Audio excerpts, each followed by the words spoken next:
Oh, yeah! What's up, everybody? Welcome to the KillJoy Jake YouTube channel. It's time for another Scream stream. Time to stream about Scream, maybe even cream a little bit. I don't know. It's going to get crazy tonight, though, so welcome in, everybody. Let's say hi to some of our friends joining us tonight. We got Paula Fitzhenry. Hi. Hello, Paula. First one in. Paula gets some bonus points tonight. We love Paula. Funny Honey 84 is saying, hey, what's up, Funny Honey? How you doing? Feeling a little funny today? I hope so. Samira is saying, hello, yellow, my friend. The color yellow. What's up, fella? Shot by Shot is saying, yo, yo, yo, what's up, Jake? I'm vibing out, dog. Vibing out, talking a little Scream, as I always do. God, I wake up in the morning, I brush my teeth, and the first thing I think to myself is, what is going on with Sidney Prescott right now? I need to know. We'll know in a year, though. Kind of crazy to think, less than a year, officially, that we're going to see Scream 7 on the 27th of, or is it the 26th? Now I can't remember. Now everything's upside down. Just like that Curious George song. But point being, less than a year until Scream 7. I can't wait. Marquise is with us saying hey as well. What's up, dog? Welcome in. Thanks for being here. Robert Cash, son of Johnny Cash. Not really. Or maybe, I don't know. I don't know Robert personally. But what's up, Robert? How's it going? Saying, I think Roman's girl is a killer and one untouched, forgotten. Like a killer lurking in the shadows. I like that, Robert Cash. Maybe that could explain Scott Foley's appearance in this flick. I mean, it's going to be somebody's sister, cousin, daughter, son. I don't know. It's going to be something, though. I can feel it in my loins, Robert. I can feel it deep down. In the pits of my balls. RJ Skarenki is a member, though. Thanks for being a member, RJ. Saying it's Friday night, time to talk some Scream theories. You're damn right. Oh, yeah. What Scream theories are you cooking up right now, RJ? I'm just curious. I like that you're named after the raccoon from Over the Hedge, by the way. I don't know if I've ever told you that, but Over the Hedge, one of my favorite movies. It's awesome. Rocking the suburbs, baby. John Best is a member, too, saying, hey, everyone, how are you all today? I'm fantastic. I'm the best, John Best. Just like you. What's up, fella? Hello, Thomas. What's up, Thomas Clark, Mr. Clark? Sir. The goriest of tigers is also hanging out with us. What's up? How's it going? Yo, yo, yo. Joe Bomba's with us, too. One of our members. What's up, Joe Bomba? Gave us his full government name on the last stream. Fun fact. So... I won't dox him here, though. He already did that to himself. Love you, Joe. Just messing with you. Thanks for being here. Funny Honey, again, hello, hello. Madison Kazmarski, the poop lady herself, has been a member for 10 months. That's pretty cool. She's been a member for 10 months, and we've been dating for a little longer than that, so pretty exciting stuff. We got Jace Crawford here, too, saying, yo, I've been a bit sick this week, but we got a KJJ stream on Friday to make up for it. Well, good. There you go. The only medicine you need. No, but seriously, take some medicine, some NyQuil, perhaps. I don't know, something. The dancing person with the pumpkin face is pretty disturbing. I can definitely do something more disturbing for the intro, John. I can make it worse. Bubble Butt Billy is with us saying, yo, what's up? How's it going, dog? What's up? What's up? Isn't it weird that we have a new Scream film and a new scary movie? It feels like it's the year 2000 all over again next year. 2026 is gonna rock. I cannot wait. We got a lot of good movies on the horizon. Hey, Jake Madison in chat. Jake, you look better than yesterday. I appreciate that. I got some sleep last night, which was nice. For those who don't know, I told my members this already yesterday. But my sister got engaged Wednesday night. I found out about it very early. I had to move the members stream and everything. It's been a chaotic week, but a good week. We're celebrating. So my sister is engaged, and I'm so happy for her. But we celebrated a little bit. We celebrated a little bit Wednesday night. So I was looking a little rough on Thursday, but I got some sleep last night, Cody. I'm feeling so much better. So ready to stream now. That it came out of nowhere too. Came out of absolutely nowhere, Cody. I found out about it like maybe hours before they were all coming over, and I'm like, oh my God, what? This is crazy. So it's exciting. It's exciting stuff over here. Yo, yo, yo finally made a stream on time. Question, will Sienna ever pass the rice? Daniel, these are critical questions that we need answered as soon as possible. Brooke's just still out there, too, saying, pass the damn rice. I'm hungry, damn it. That is really funny. I am so excited for Terrifier 4. I had to get a Terrifier video in. I know we haven't had a ton of news lately, but it was fun talking about a lot of these people making these movies again. Hopefully we get some new news soon. I'm really excited for some bigger updates on that one. Cannot wait for Terrifier 4. It's going to be a lot of fun. Ghostface95 is saying, just finished Scream Season 1. I won't spoil anything in case anyone hasn't seen it, but I feel they showed us a lot of the elements from the show in Scream 7. You think like Scream 7 is going to borrow some of the elements from Season 1? That would be cool. There's some stuff from the show I would love to see adapted in a movie, specifically the twist in 2. I really like the whole concept of Season 2 makes it my favorite season of the show personally. So I'm really excited to see what they end up... I'm really excited to see what they end up actually doing for 7, but I would love to see them approach something like Season 2. I feel like it's been a minute since this show came out. Hasn't it almost been 10 years since Season 1 of the show came out? I feel like I can kind of talk about it a little openly. Just the idea of carrying a ghost face over from Season 1 to Season 2 is kind of what Season 2 is all about. I won't say who. We're not spoiling anything there, but I love the setup for Season 2. That's a lot of fun. Tell Sydney it's going to roll tonight. Tell Sydney it's all because of her, says Tristan. We're already writing Ghostface lines. I love it. Rando Geek is saying it's going to roll. It's going to rock and roll, baby. Alex of Narnia is saying, Jake, what is up? Oh, how's it going, my friend? I have seen Nev in Scream 7. She looks good. Who's your favorite final girl, Sydney or Strode? I think I prefer Sydney, just only because I feel like she gets to do more than Laurie Strode. There's, maybe a hot take. There's not a ton of great Laurie Strode storylines. So far, this could change, but so far, I love everything that they've done with Sydney. I really do enjoy her story a lot. I don't think it's, I think the whole brother being behind it the whole time is kind of weird, but besides that, I love everything that Nev Campbell brings to the role. So, I really like the personal story with Sydney and Scream, maybe a little more than Laurie Strode. I just feel like they never really got Laurie Strode's like a big epic arc right with Laurie, unfortunately, but maybe, I don't know, maybe one day. Apparently she's in talks to return to Halloween at some point. Just a rumor, but I don't know. I feel like the Halloween fans are sick of Jamie Lee, but hey, we'll see. We'll see what happens. We'll see what ends up happening. I'm just excited for more Michael. Rick D is saying it can't escape the feeling that Gale will die in Scream 7, and I'm not prepared for that. Jake, do something. I'll jump in front of the bullet when Gale's getting shot. I'll be in there. That's my cameo appearance in Scream 7. I'm going to take a bullet for Gale. She's my favorite character, Rick, I got to say. But again, for me, it's like, if there's just no more story to tell with the character, maybe it's better that they're dead, I just think about what would they do with Dewey right now if he was still alive, would they be ruining that character? Putting him in places maybe he just doesn't belong? I don't know. I love Dewey so much, but I'm actually quite happy with his full arc, like looking at it now from Scream 1 to Scream 5. It makes the most sense for the character to go out in the way that he did, and I love it. I think it's probably the most well-written arc of the entire Scream series, in my opinion. Jake, what should I order for dinner? It's a $25 limit. I mean, dude, there's some like pizza places that you can get like a whole ass pie for like that much. Dude, I don't know if you got Marco's by you, man, but we got Marco's to celebrate my sister's engagement. And dude, I mean, it was like $10 for like 2 medium pizzas, or it was like $10 per pizza, I should say. But I mean, after everything, I think it was only like a little, like $26, which was pretty sick. So get some pizzas, get some deals. There's like always deals for pizza places. So I don't know, just throwing that out there. Ro is from Costa Rica. Hello, Costa Rica. Yo, nice. Got a bunch of different people hanging out with us tonight. How's it going, Ro? What's up? What's up? We always have we'll always have people come in and say they're from like a bunch of different places around the world. I love it. I love hearing that we're live in a ton of different places, not just the States. Bobby is here with us too, saying I hope Scream 7 has the lens flare Scream 4 had. Oh, Bobby. I kind of like how Scream 4 looks. I know some people they hate it. People are like, it looks disgusting. It's purposeful though. I like that it's trying to mimic how the remakes of the Thousands look. So it's in a way, it's a really small little meta detail of Scream 4.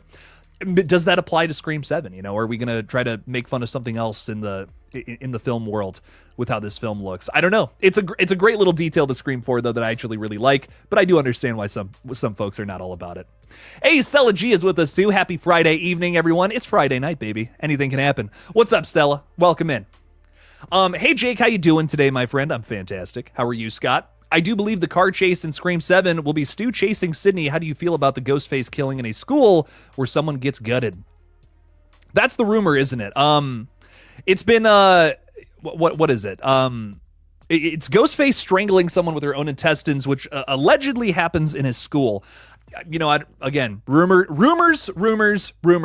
But man, I am all about that. I love that idea for a kill, because that's insane. That could be like the craziest Ghostface kill we've ever gotten. We're gonna find out though. I'm really excited for it, Scott. I don't know how they make us. I don't know how they're gonna make us forget Julie James. You want to talk about another great final girl? There you go, Jennifer Love Hewitt, and we're gonna see what she's up to all these years later over the summer. Really excited for that movie. I haven't had time to talk about that new photo, but I am excited for that one. I'll tell you what. Stella's saying congrats to your sister. Thank you so much. Appreciate that. Just stopping by to say hi, and what's your next game you're playing? Your other channel, I enjoy them. Thank you, Mr. Rick. I appreciate that. I'm not quite sure yet. It seemed, you know, I really enjoyed playing Frank Castle live, but I feel like that would have been a better one just to do a video with. So I think I'm going to start doing like the story-based games for videos and maybe the more like intense multiplayer games for streams. So I might get into Texas Chainsaw next week, or maybe even Killer Clowns again. I don't, you know, whatever I'm feeling. I definitely want to get more of those multiplayer game streams going. Like I might do like a revolution of like Texas Chainsaw Massacre, Dead by Daylight, and like maybe Killer Clowns. Just a lot of those like multiplayer, like fast-paced games. That seems to be the ones that I like to do on live streams. It makes a little more sense because it's like you get into a match, then you have like a little waiting period, so I can like, you know, hang out with the chat too and kind of chat with everybody. I felt like I was really like talking over the story when I was streaming the Frank Castle stuff. So I'm like, I think I'm gonna do those for the videos on that page and stream the multiplayer games. So I'm thinking Texas Chainsaw Massacre for next week, Mr. Rick. So stop on by. It's gonna be fun. I'm really excited to get into that one. It's gonna be a good time. I really appreciate all you guys congratulating my sister. It means a lot to me. Really does. Thank you guys. Y'all are too kind. Yo, eating some popcorn and watching the original Scream. Magnificent logo. That's a 5.5, my dude. I love it. I love it. And I just saw that you're asking about, I'm so behind in the chat. I see that you're asking about any news on I Know What You Did Last Summer. Yes, there is some news. There's been a brand new picture of what's her face, Julie James, in the new movie, which is really exciting. I can't wait to see this one. I hope it's good. You know, I really do hope it's a good one. It's a tough story to continue. You know what I mean? It really is. So they're really gonna have to reach and try to find some new way to continue that story onward. But I'm excited to see how they do it. It's got to be something really creative. It got to be a big swing to connect this to an event that happened like basically 30 years ago. So how are they gonna do that? You know, I'm curious. Reign of Horror is saying, hey everyone, hope all is well. Same to you, my friend. You and your bloody handprint, I hope you're okay. Billy Boy is saying, do I watch Dead Meat? Absolutely I do. I know that the Terrifier 3 kill count came out today. I have not seen it yet though. Their kill counts have been they just keep getting better. I feel like every year they get better and better and better. I loved the Outlast and Resident Evil kill count that Zoran's been doing, man. Those video game kill counts have been so much fun. So I hope they keep doing those. Those are awesome, and I can't wait to watch the Terrifier 3 one as well. So that's gonna be fun. It's gonna be a ton of fun. Smash, marry, kill Sydney Sienna or young Laurie Strode. I don't like that you said young Laurie Strode. So I'm gonna kill young Laurie Strode because I feel like that's a trap is what that is. And I'm not gonna answer the rest of that question because I'm not even happy with my own answers. I'm like, I can't be horny on stream, man. Marquise is saying we got a Scream 8. I hope we get a Scream 8. Rumor has it is that Scream 8 is also in development right now alongside Scream 7. People are already predicting that 7 is going to be a hit. I mean, of course it is. Matthew Lillard and Scott Foley are in it. It's going to make money. I know some people are like, oh, well, what about all the people boycotting it? Dog, it's going to make money. I don't know. I get it. You know, I respect everybody who's like doesn't want to see the movie. But it's gonna make money. It's Scream. It's one of the biggest horror IPs out there. It's gonna do well. I think honestly, I would go so far as even to say that Scream 7 is probably going to make more money than the last two, and that's just because it's nostalgia focused, even more than the last one was. And nostalgia sells, baby. It used to, you know, the saying used to be sex sells. Now it's absolutely nostalgia sells, man. Any way that you can cram some sort of piece of the past into a story nowadays, it gets people into the theaters. So I see this one getting up to like maybe 180 million as an early prediction. I don't see it breaking 200 though, honestly. I think it's pretty generous to even suggest 180 million, but I think it gets up there. Honestly, I think it gets up there. Despite the quality of the film, it's just Matthew Lillard's in it. People have got to see that. People have got to see that, man. So we will likely get a Scream 8. And the other reason with that too is, you know, it's going to make more money than the last two, so of course we're probably going to get another one. But look at what's happening with Jurassic World right now and Kingdom of the Planet of the Apes, man.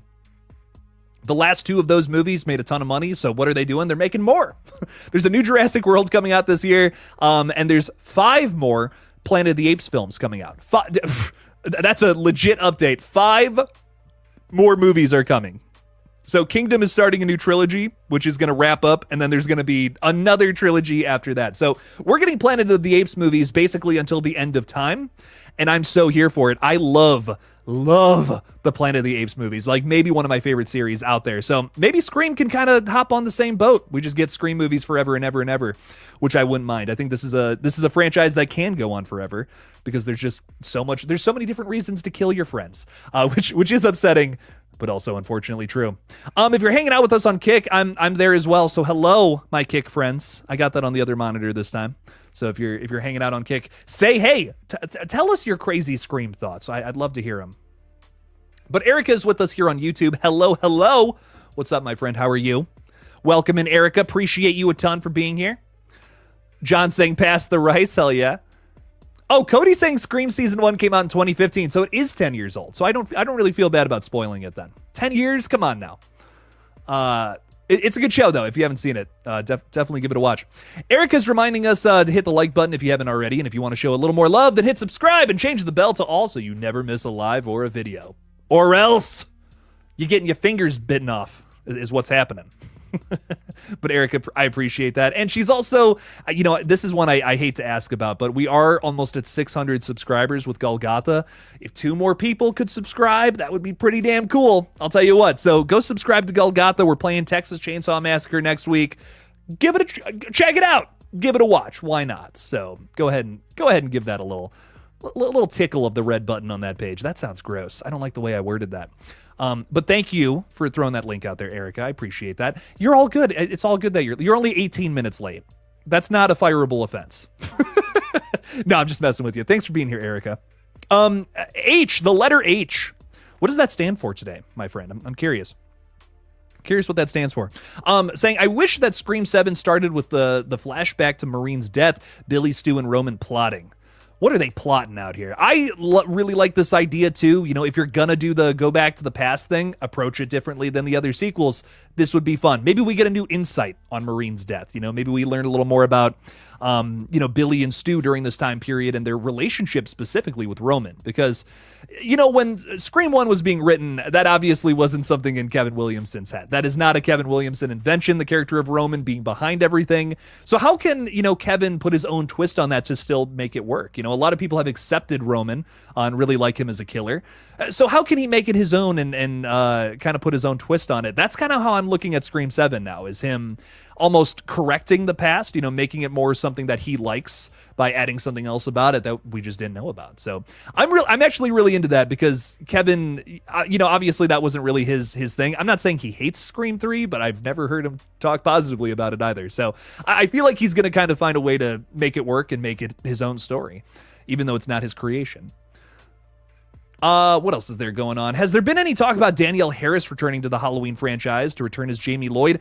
Scott, that was like a little bit of a rumor, but I don't know if that's actually going anywhere. We know that this new series is coming out soon, and it's supposed to be focused on Dr. Loomis after the events of the 1978 movie, but I don't know about anything with Jamie Lloyd coming back, which is a shame. I would love to see more Danielle Harris in the Halloween series. Ro is saying, hello from Costa Rica. I'm a huge Scream fan and I love your channel. Well, I love you, my friend. Thank you for being here. Thanks for talking a little Scream with us. It's so exciting. How is it in Costa Rica these days? It's like, it was freezing up here in Ohio for a little while. So I need some of that Costa Rica heat up here. Bringing some of that to the stream, I really do appreciate a ton. So thank you. Thank you for being here, Ro.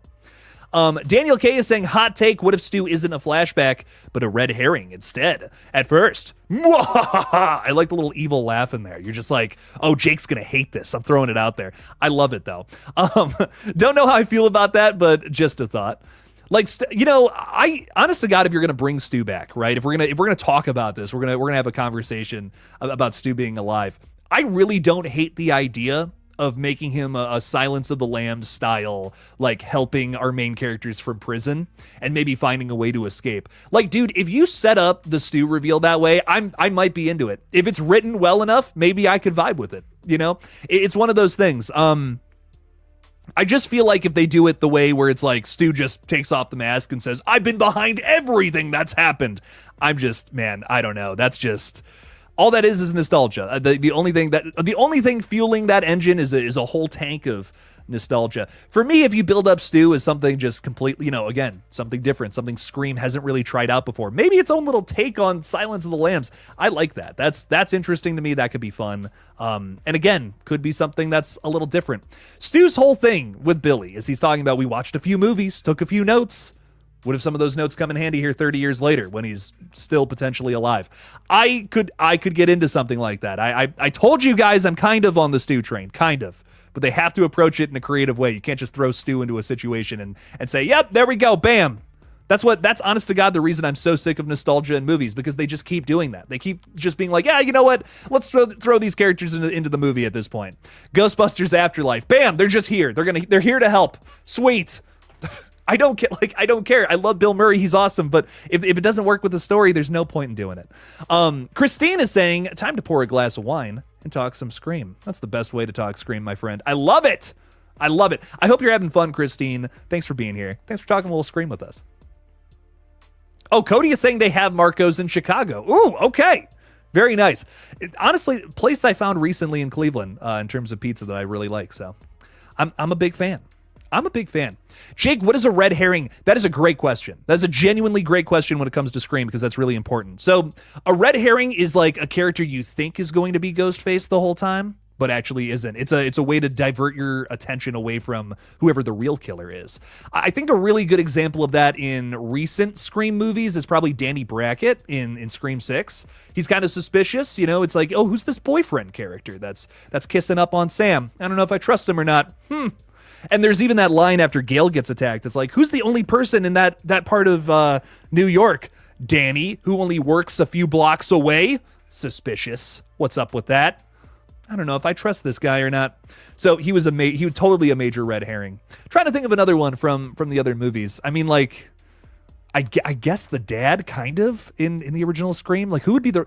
It's weird, because Billy is kind of a red herring and also the killer at the same time. Because your attention is only focused on one person, right, in Scream? But it ends up being two people. So you think, oh, it's Billy. It's obviously Billy. He had the phone on him. Well, what's going on with this? It's got to be him. That's suspicious in 1996. Having a phone on you today, not as much. But Billy is kind of the only character I would be like, kind of a red herring and also kind of the killer at the same time. But I don't know. Does that make any sense? Maybe I'm just fucking this whole defining what that means up, but I don't know. But red herring's very important to a good murder mystery. You got to divert attention from the real thing that's going on. Kai Carlson is saying, if there was a film with all the final girls who have touched our hearts, Julie James would die first. Damn. You think Julie... So, like, who's she up against? That's my question. So, Julie, Sydney, Laurie Strode, maybe Nancy from Nightmare on Elm Street, Sienna Shaw from Terrifier. I'm really trying to think who else I'd put up there. Another final girl who's really, like, just epic. I know there's more. I don't know why. I just can't think of any off the top of my head. I'm trying to think of characters who have been in more than one movie, too. That's another thing. Okay, Kirsty from Hellraiser. Totally would put her on that list. She's awesome. We love Kirsty. She's great. Netflix and Phil is saying, I love your live streams. I love your name so much. And I love how happy you are in your profile picture. I love everything about this user right here. What's up, my friend? How's it going, Phil? Welcome in, dog. Let's talk a little Scream. Little horror. Why not? You didn't answer my question earlier, Jake, damn it. How do you feel about the car chase scene? I answered part of your question. I don't know if the car thing, I don't know if that's actually happening. If it is, I think that's cool though. I like the idea of a car chase. There was supposed to be one in Scream 6. I'm going to catch up in the chat in a minute here. I know I'm so behind. I'm seeing super chats and I'm like, fuck. totally missing that. So sorry, everybody. I like the idea of a car chase. There was supposed to be one in Scream 6 where our characters get into a cab and they're chased by Ghostface, who's hanging on the back of the car, and I think that would have been really cool to get that. So maybe to, kind of recycle that idea here for Scream 7, do it in a small town. How is that going to change the scene? How is that going to make that kind of special in its own regard? I'm into it. I'm so down. I'm down for a Ghostface car chase. It could be fun. It could be brutal. So someone getting stabbed in the back of a car, while Sydney's driving or something. Like, what the fuck do I do? Oh my God. That could be intense, Scott. I'm all about it. All right, I got to catch up because I'm behind. Chicken Man, 10 out of 10. Luddy Network, thank you so much, my friend. I really appreciate that. Thank you for the support there.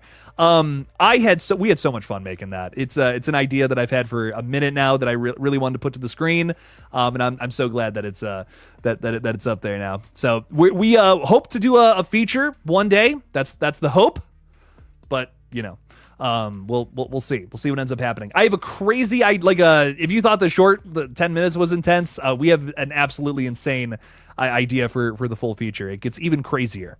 And honestly, the one thing I'll tease about the feature, which I've been really trying not to say anything about it. The one thing I'll say about it is it's kind of me criticizing revenge movies, revenge plots for serial killers, because that you might have noticed that might be Chicken Man's motive. I don't know. Is it revenge? Is it this? Is it that? It's kind of me criticizing how horror movies have just done that over and over and over and over again. So I'm trying to put my own weird spin on it while also maybe being a little cynical. But I'm really excited to do the feature because I think it's so funny and so brutal at the same time. I think it's going to be a really good movie if we're able to do it. So hopefully one day we get to do the full 90 minutes. But as of right now, I'm just happy that it's a short on the internet. So Luddy, thank you so much for checking that out. It really does mean a lot to me. And thank you for the $2, man. Appreciate you so much. Jim Harrison is saying, hey, Jake, big fan. What's up, Jim? How's it going, dude? I hope they do Wes proud. Me too. Me too. We have Kevin Williamson talking about how he's been thinking about Wes the entire time he's been on set, and I love that. That makes me very happy. And I hope he does him proud. I really do. I'm there's been a lot of bumps in the road for this project, but I'm hopeful. I'm staying hopeful, and I'm staying positive, trying to at least. with this one. This is definitely one of the more tumultuous films I've covered very closely because there's been a lot of turbulence. There's been an entire rewrite, overhaul of the script, multiple different directors. It's there's been a lot to it. There's been a lot of craziness, but I'm hoping that they're able to pull through and give us a big product. Scream, when it's put down and it's in the gutter, it still finds ways to be of quality, man. I mean, Scream 3 is a testament to that. Some people hate Scream 3. I respect it. But I don't know. For me, I have a lot of love for it because they were still able to turn out a really good product despite everything that went wrong. So many really good ideas went down the drain for Scream 3 because the studio was pushing for a more PG, chilled out film that relies more on the comedy rather than the horror of Scream. And I think that's kind of where they were unfortunately boxed into a film that just couldn't be everything that Scream is. But even then, Scream 3 finds a way to do some really fun and rebellious things and make fun of those same producers in a really brutal and malicious way. And I think it's just such a punk rock film. It still carries that essence of Scream that I love so much about this series. It is so against the grain and rebellious, and that's one of the biggest things I'm always looking for in a new Scream movie is how are they able to do that? And now we're hearing about the fact that AI commentary might be in Scream, and that to me would be a really fun way to get that ballsy energy back into Scream, which I would love to see again. 6, I think, had a little bit of had some balls, maybe a few more balls than some of the other sequels, but I think they can push it even further in a new movie, and maybe 7 can do that. Maybe 7 can really make Wes proud. So Jim, I'm really hoping to see that. Hoping to see them take some big swings and hopefully shoot some home runs. Is that even shoot home runs? Hit home runs. There we go. That's better. I like that though. But Jim, thank you for watching, my friend. I appreciate you a ton. Sloppenheimer, getting it sloppy out here, saying I want Danny to come back as one of the killers and be revealed to be part of the cult. I think it would be cool if he was revealed he killed Jason and Greg too. Danny would be such a great Ghostface. That actor in particular, whose name is totally slipping me right now. He's actually like the bad guy on Arrow, I believe. And I remember even doing theories about how he would be a perfect Ghostface for Scream 6. He's even named after, well, I don't know if he's named after this. I should correct myself. He shares the same name as the Dead by Daylight Ghostface killer, who, in my opinion, if they ever are able to put him to the screen, I think would be the best Ghostface killer to date. Danny from, what is, I don't even remember his last name from TVD, but Danny from Dead by Daylight, man, is one of the most interesting killers out there. A Ghostface who like commits the murder and then reports on it the next day and is like, how the hell did they do that? I don't know. And God, I don't know. I love that about Danny. Is such a brutal, he's a brutal killer, man. He's insane. So I would love to see that be brought to the screen. Maybe our character from Scream 6 can turn into that. I'm down for it. Brandon Treat. What's up, Mr. Treat? How you doing? It's been 84 years that I've been on since I've been on your live. I've missed out, but I'm back. Thanks for being here, Brandon. But what if Stu in Scream 7 tries to be kind of like an anti-hero character and tries to help Sydney? You must have missed it, Brandon, but we actually were talking about that earlier. That to me is my favorite. That's my favorite idea for a new Stu story. If we're going to go to that place, we're going to say Stu is alive for Scream 7. If we're going to start pitching a theory like that, that's my Stu is alive theory, is have him be like a Hannibal Lecter style character where he's helping the main character for maybe better treatment or a better cell with a better view somewhere, right? But it's all a ruse to escape. I could get into that. If again, if we're going to just rip that Band-Aid off, we're going to say Stu is alive, get fucked. If we're going to do that, if we're going to rip that Band-Aid off and just do the nostalgia thing, I say do it in a creative way, at least. Do it in a way that would be, that would change the Scream formula up, Don't just have him get revealed at the end. I mean, you've already announced he's going to be in the film. That's not a reveal. That's not a reveal at this point, to do it that way. I would just hate that even more, if they were just to do it in such a lazy way like that. But to do it in a way that's like, oh shit, Stu's helping him the whole time. That's new. We've never seen a former Ghostface help in the current bullshit that's going on. That's a totally different angle to it. I could get into something like that. Jake has a goal started. He only needs 10 teal super chats to get, and then he's stuck with us for another hour. Let's help him hit his goal. I'm just saying, you could do that. That would be pretty cool if we could make that happen. So Erica might be onto something. I like that. But I appreciate that, Erica. Thank you. You've never seen Hellraiser? Oh my God. Madison has never seen Hellraiser, and I'm actually putting it on tonight. I was just talking about it with her, a moment ago. She got to pick the last thing we watched, and I'm like, I want to watch Hellraiser so bad tonight. It has been far too long, since I watched that original trilogy. I really want to go through those movies again. The first, honestly, what I'll say about Hellraiser is it seems really intimidating. There's 11 movies. There's really only like 4 that are worth your time. And that's like the original trilogy and then the David Bruckner one. Watch those. And if you really dig those, then get into some of the weirder ones. I think like Bloodlines and Inferno is definitely worth your time past that. Those are fun. Scott Derrickson wrote and directed the 5th one, which is crazy. He does like Sinister, The Black Phone, Exorcist of Emily Rose. A lot of really good movies from him. And he does a Hellraiser movie. Some people don't know that. So it's solid. It's not nowhere near the best in the catalog, but from the straight to DVD ones, it's definitely one of the best. Hey, Jason Carpenter is with us. What's up, Jason? How's it going?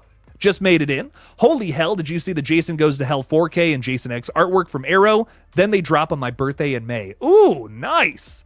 I got the announcement for it today. I have not seen what they looked like yet, but that's really cool. I can't believe they're doing 4Ks of like the weirder older ones and not like the the other movies. It's funny to me. I said older, but I meant newer. The newer Jason movies. But hey, I'm into it, man. I'm glad that the remake is a 4K now and both of these, which is exciting. So I would love to see some of those original. Is there 4Ks for the original? I thought there was just Blu-rays. To my knowledge, there's not any 4Ks, but hey, I'm down. That's really exciting to see those on 4K, man, and I might have to pick them up. I have purchased the Friday the 13th remake on too many occasions, so I just simply cannot justify buying the 4K quite yet. But maybe at some point, I'll be able to do that. Tough to say. Anyways, kind of like in Chainsaw, the begging, where we think she got away and Leatherface is in the back seat. In the beginning, that's what you mean. Yes, and the barn, she gets gutted. When I saw that, I was like, holy shit. Yeah, that's brutal. Texas Chainsaw Massacre, the beginning, such a good movie. I think that's crazy underrated. Anakin's anger management therapist, and it looks like are you a mountain of sand? A therapist who is also made of sand. Kind of reminds me of Spider-Man 3 a little bit. I recently finished the Scream movies, and it was a blast. Scream never really caught my attention. I got them all on Blu-ray and loved them. Never been a simp for a person until I saw Sydney. Totally fair. Yeah, the Scream movies are a blast, man. They're a ton of fun. I think they're just like really easy watches. You can put them on whenever. And I don't know. I love them. I was driving today. I was going to. I got my girlfriend some lunch today, and I'm driving in my car, and Red Right Hand comes on, and I'm just like, damn it, now I want to put on a Scream movie. I was really feeling it earlier. I'm like, oh, every time I hear that song, I want to put on a Ghostface movie. So much fun. But I love those movies a ton. I could talk about them all day. So, did you watch all of them? I'm just curious because there's like 6. You got them all on Blu-ray. Okay, rock on. Six movies is a big ask sometimes, but all those movies are really palatable. I think they're all good. I think all 6 I could put on anytime. The Marvel Lord is saying Jake Stu is in the MCU now. Of course he is. Also, Daredevil Born Again and my ex baby mama cut me off. That took a turn at the end there. Dear God. Well, at least you have Daredevil and Scream 7 on the horizon. You gotta look on the bright side of life. There's always a silver lining, my friend. Jim Harrison loves Scream 3, one of my favorites. Very nice. It's an impressive film, man. It's impressive for how they were able to get out of that little pickle. They found a creative way to do it. That's that Wes Craven magic for you. Magnificent Logo is saying, have you heard that Sub-Zero and Scorpion are in Fortnite? No, but I'm glad I do now. That's exciting. Love both of them. Mortal Kombat, one of my favorite games out there, dude. Love it. Ty Lee is saying, I'm going to watch Hellraiser Bloodlines. I think that's part 4 that takes place in space. It takes place in space. Then it goes back to I think the 1600s or something, like 1400s. It's crazy. It goes back. It flashes back and forth through time. It's in the future, the past, the present. It's all over the place. It is an insane film. But it's fun. It's definitely not my favorite from the franchise. It's really overcomplicated for kind of no reason, but hey, it's still it's an interesting watch nonetheless. Who else is with us? We got Tristan hanging out saying I think I've talked to you already, Tristan, but hello again. We need Freddy versus Art the Clown. That could be a really fun matchup. I am all about that. That would be a really good matchup because they're both super crazy, over the top, supernatural killers. That'd be a good matchup. Freddy needs a little redemption after his fight with Jason, so I'm all about that. I am so into that. Perry Moberg is way late. What's up? How's it going, Perry? What's up? Yo. I'm kind of shocked that we haven't talked that much about Scary Movie 6 on these streams. I mean, I know I'm calling it Scream Stream, but we also do have a new Scary Movie on the horizon. I am curious what you guys think they're going to parody from either the new Scream movies, I Know What You Did Last Summer, Halloween, all these different movies that are popular right now. What do you think they're going to make fun of? What is that is something I've wanted to get into for a while now. But I'm curious what you guys think about that. We have Cody asking about the new Fear Street movie, Prom Queen. Yes, I'm excited for it, but that last trailer, I don't know. There was just not a whole lot to go off of. I still feel like I don't know much about it, even though it is definitely going to be some sort of take on prom night. Obviously, I mean, you're going to call it Prom Queen. It's a prom set horror flick, maybe a little Carrie influence in there, but definitely, I mean, I'm getting prom night vibes left and right, dude. It is going to be probably very similar to that movie in a lot of ways. It's a slasher, takes place during prom. I mean, prom. Come on now. But yes, I'm excited for this one. I think it's gonna be fun. I love the first 3 Fear Streets. They were a blast, dude. The third one's kind of weird. I don't know if I loved everything going on in the third one, but I appreciate how ambitious those movies are. I mean, that's 3 movies from the same director, and they're all very wildly different, totally different styles and kinds of horror across 3 movies. The fact that 2 of them work really well, I think, is actually kind of shocking considering how much is going on there. So mad props to Lee Janik, who did those flicks, the original trilogy, I should say, who's from Cleveland, Ohio, ladies and gentlemen. That's where I'm from. So cool. Cleveland, it's yeah, I'm passionate about this city, but there are some weird things that have happened here. Anything good that happens from Cleveland, that always puts a smile on my face. Let me tell you. Patton Jester, what's up, Patton Jester? Saying, Jake, have you ever seen the Hatchet movies? Yes. I'm just curious because I watched all 4 of them recently. I don't hate the first one. I think it's fun.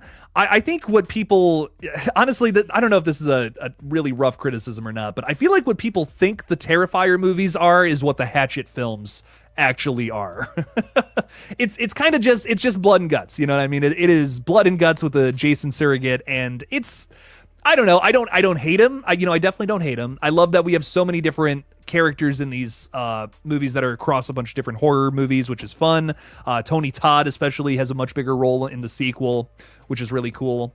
I don't know. I'm not in love with them the same way I am with the Terrifier flicks. If people like to say Terrifier is just all blood and guts, but if it really was all just blood and guts, that was the only thing interesting about it, I just don't know if it would be for me.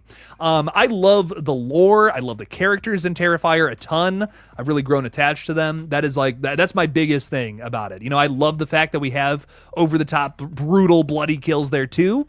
But I have always felt like that was icing on the cake. Madison made a visit for half a second. That was exciting. But yeah, it's brutal kills is just icing on a cake. You still got to bake the damn cake is how I feel about it. And Terrifier, man, they have baked a cake. Some of the stuff with Hatchet I'm just not crazy about, but I do like that first one. I think it is fun. Some of the sequels kind of just go into it's about the kills at that point. But it's fun. If you want bloody kills, this is definitely a franchise that will deliver on that. I'll tell you that much. What else is going on? I'm really excited for Scary Movie 6. I was like, SM? Oh, what does that mean? Scary Movie 6. And I'm hoping there's some art parodies in there. Oh, yeah, they got to do that. They got to do that, Erica. There's got to be a goofy clown running around in the background killing people in brutal ways. They're totally going to do a Terrifier parody. I'd bet some money on that. That'd be sick. They should make fun of Art the Clown. Oh, they will. Oh, they will. I kind of see them making fun of Corey Cunningham, like how they made fun of Dewey. Oh, okay. I could see that. That was, dude, listen, Halloween Ends has its fans, of course. But a lot of people were critical on that movie, man. That is absolutely a bit of a punching bag. So I could see some nerdy character in the background drinking like just tons and tons of chocolate milk, stepping on glass and shit, getting bullied by band kids. Cracks me up. Maybe they'll parody Art the Clown, Conjuring, maybe Scream. I could see them hitting on Conjuring too. Conjuring's a bit of a punching bag these days. It really feels like they've run out of ideas, but doesn't mean I'm not going to see Conjuring 4 this year, man. Listen, anything with Patrick Wilson and Vera Farmiga in it, I will see. Anything with those two, I'm there day one. Let's see it.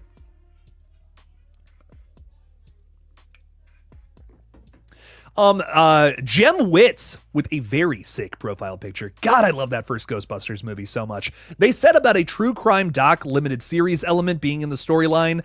Maybe the flashback footage is from old home movies or video footage of Billy and Stu, maybe even Roman. I would love that. I would truly love that about Scream 7. That would be a great evolution from that one line in Scream 6, right? Where Gail's like, it's all about true crime limited series these days. That's also, I feel like, a thing that they can comment on in the world of Scream. Don't forget that Jeffrey Dahmer series that came out a few years ago. Was that like 2022? I don't even remember. Whenever that came out, it was obviously a little controversial. They were treating Jeffrey Dahmer like he was American Psycho, and it's like, dude, that really happened though. Like that's kind of fucked up. So will they comment on that? Will they do something similar where like they have other people playing the killers in the movie, kind of like what they did with Stab in Scream 2, but through the lens of a true crime doc, right? Or something honestly similar to what they did with Dahmer, It's like they romanticized this. That's fucked up. Will Scream touch on that? I kind of hope so. I think that would be right out of their wheelhouse, I think. So Madison is in the shower right now, and apparently I ran out of hot water. I'm so sorry. I wish I could control that, but I'm doing my best. I'm so sorry. Cracks me up though. Jason is talking about Corey Cunningham from Halloween Ends, and Megan will be parodied in Scary Movie 6. I forgot about Megan, Jason. Oh my God, you're so right. They're totally going to do a bit on Megan. Oh, come on now. She was super. I mean, you know, even love or hate Megan, however you feel about it, it was very popular after that dance video came out on TikTok. So I could totally see them making fun of that a bit for sure. A lot of the more popular stuff too that's going around now, I'm sure they could do a bit on, like maybe long legs or long legs and Megan are some of the more like recent things that I feel like they'll get into, but definitely these long running franchises for sure, without a doubt. Have I seen the trailer for Hell of a Summer? It's coming out on April 18th. It's going to be a camp slasher. Finn Wolfhard, who plays Mike from Stranger Things, is co-directing it with Billy Brick. Yes, so I have seen the trailer for this. It looks good. I'm actually excited for it. It's giving me like a Bodies vibe, you know, where it's a little bit like comedy horror slasher, but it's like through like a really, it's shot really well. I can tell just from the trailer, really crisp looking. So I think I'm kind of expecting something similar to that. It's going to be fun, like more of a fun slasher. It's Neon's response to Bodies, honestly, is how I feel about it. But I'm excited for it. I think it's going to be fun. I'm also hyped to see what Finn Wolfhard brings directing a film. You know, what is that going to look like? He's the kid from Stranger Things. What is that? What's he going to do in that seat there? So I'm excited to find out. How was your cold shower? I still had to wash my body and condition my hair when it ran cold. Yeah? Yeah. Ooh, that's rough. Yeah. I'm glad I wasn't. I'm glad I wasn't taking a shower. That's so funny. She's okay, ladies and gentlemen. Just had to get through the cold shower there. But Samira, I am very excited for that one. I think it's going to be a lot of fun. So I'm hyped to see it. Hyped to see what it's all about. Gray Cicada, what's up, fella? I feel like Scary Movie 6 could also put in the thing with Hereditary, Child in the Car versus The Post. I love how you worded that. Okay, I could see that. You know, Hereditary is definitely still popular now. That's I said it back in 2018. I'll say it again now. It's a modern horror classic, man. So I would love to see them parody that. That scene alone is just so iconic. That and just Midsummer's look, vibe, feel, whatever. Absolutely are definitely in that realm of horror classics at this point. Easily recognizable. They could totally make fun of that. I'm here for it. Scary Movie 6 is going to be good if they can parody Insidious, Terrifier, Halloween 2018, Scream, Longlegs. That'll be perfect. I would love to see them hit on more topics like that for sure. I think some of the best gags from those first two movies are when they just randomly hit on like one of those movies. Honestly, I really like the Blair Witch gag in the first one. I think that's funny. You have Gale Weathers blowing snot bubbles or whatever. That's funny. I love it. I love it. That first one's probably the best, but the sequel's really Scary Movie 2 is really funny too, man. Paul is saying Matthew Lillard will be in Daredevil Season 2 next year, just announced. Ooh, okay. Hey, rock on, man. Matthew is making this crazy career comeback. He's just in everything now, which nothing makes me more happy. Matthew Lillard adds so much to every project that he's involved with, so I can't wait to see more of him. How can we evolve Sydney in a fun way aside from caring for her kids and being seasoned, annoyed, like in 5? You know, the biggest thing that I would focus on if I was writing Sydney right now is making her a mother, you know, showing us how dealing with, you know, a bunch of kids, a full family, as well as, you know, trying to fight off a ghostface, a literal murderer. That to me would be the thing that I would try to find in Scream 7 with the character, because again, I mean, we've done the trauma thing with Sydney. To focus on that, I just don't think makes sense at this point. We've been through that. You know, we've done it. We've told that side to her character in multiple movies now. Let's do something else. So maybe her, you know, trying to shield her kids from the horrors of the world, right? Like kind of dealing with that throughout the entire flick, and maybe going through an arc that makes her realize, well, you know, there's no way I'm going to be able to keep my kids safe forever, but maybe I can, you know, just give them a good life for as long as possible. I don't know, something along those lines I think could work really well with the character. But again, I think if they touch too much on ground that's already been covered with this character, who again has been extensively covered by this series, I just feel like that would be a little redundant. So I hope they don't hit on too much of that. Try focusing on the new stuff more. Like, to me, it's like, that's interesting. We have not explored that with this character yet. That could keep it fresh. But definitely something I'm worried about with this new one. Do you smell burning? What is burning right now? We turned everything off, right? Can you check the stove real quick? Don't say no. I can't leave, dog. Your candle. Your candle that is almost completely burnt out. It only has one wick going. The other 2 wicks burned out. I don't know. I smell something is burning in this house, and that scares me. No, I smell it now. Yeah, it's the wick going out. Ladies and gentlemen, I apologize. Give me literally like 2 minutes here to go check this out. But I will be right back momentarily. Don't go anywhere. It is that.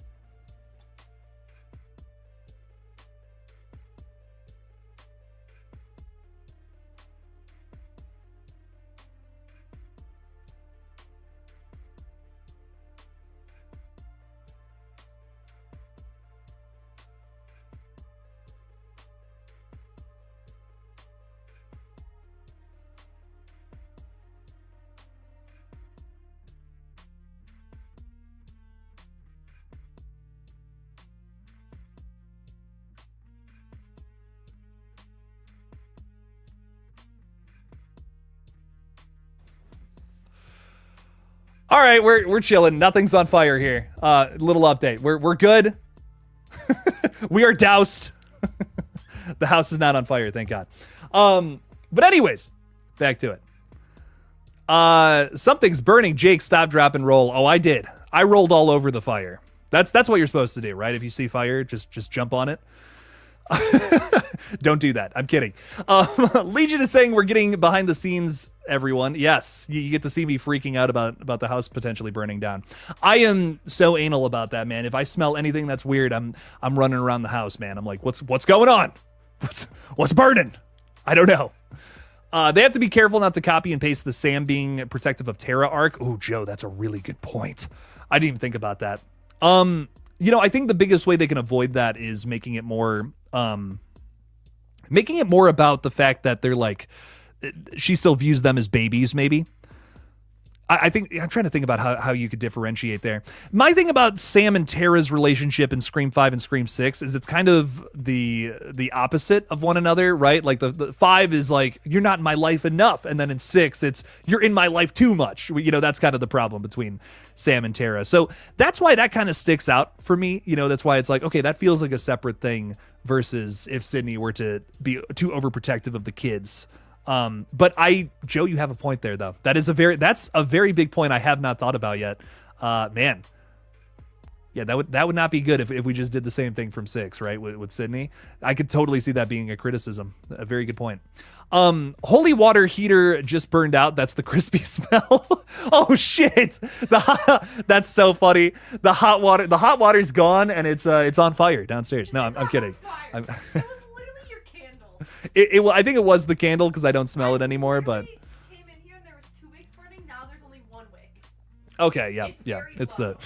the It was your fucking candle. I always light a candle during stream. It's got to smell good in here, man. You gotta have good vibes. You know what I mean? You gotta have good vibes when you're on stream. And what better way to do that than with a delicious smelling candle? Well, now it burnt out and made you think the house Well, was on fire. This is true. This is very true. And we don't like that. But usually they're great. I need a new candle, ladies and gentlemen. The last wick is about to go too. So if you smell burning in 5 minutes, it's your candle wick again. So fun fact, that candle we got that I loved so much that smelled like Fruit Loops or whatever, or Fruity Pebbles? Yeah. It's done for. What do you... It's done for. I can't light it. It's like still got like half the wax.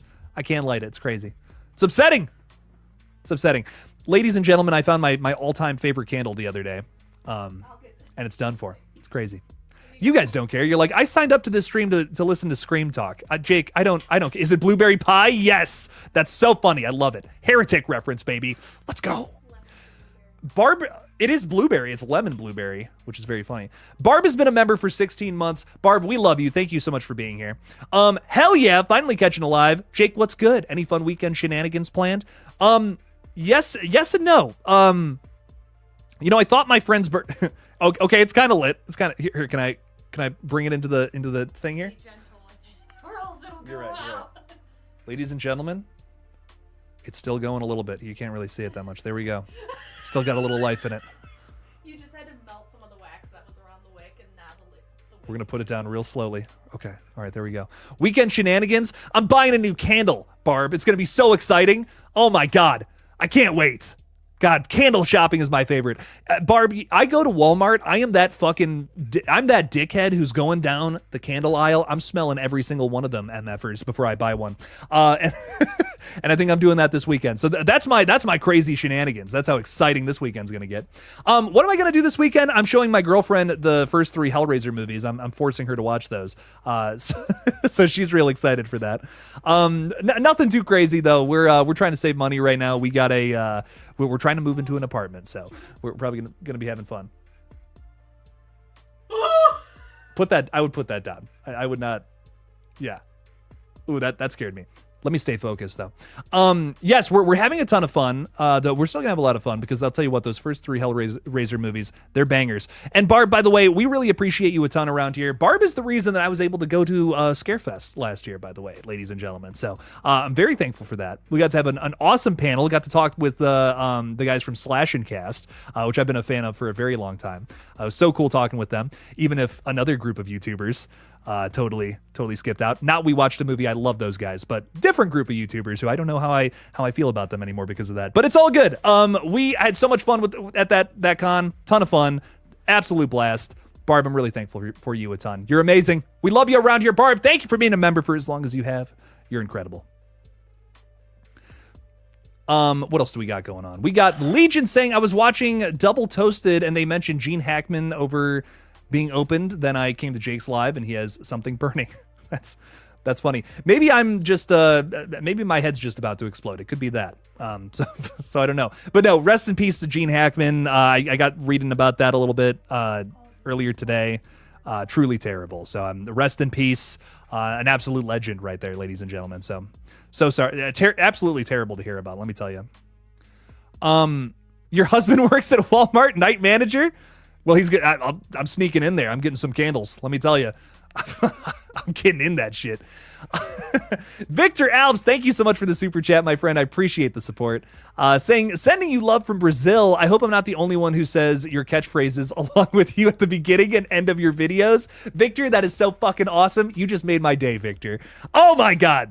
That's so sick, dude. Dude, Victor, first of all, I just appreciate that a ton. Thank you for watching the videos. It is so much fun to make them, and I'm glad people actually really enjoy them.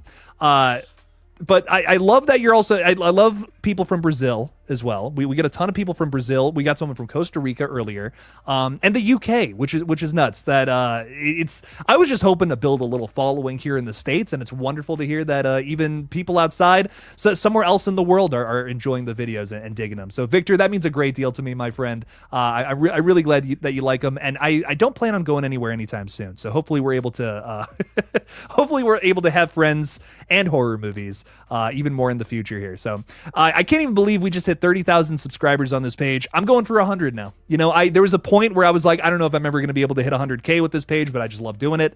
I feel the confidence now. I really do feel it. And Victor, shit like this really does help me a ton. So I just want you to know that there's so much love from both ways here. Really do appreciate you a ton, man. And just thanks for watching the videos. Thanks for stopping by the streams as well, man. Thank you for the support.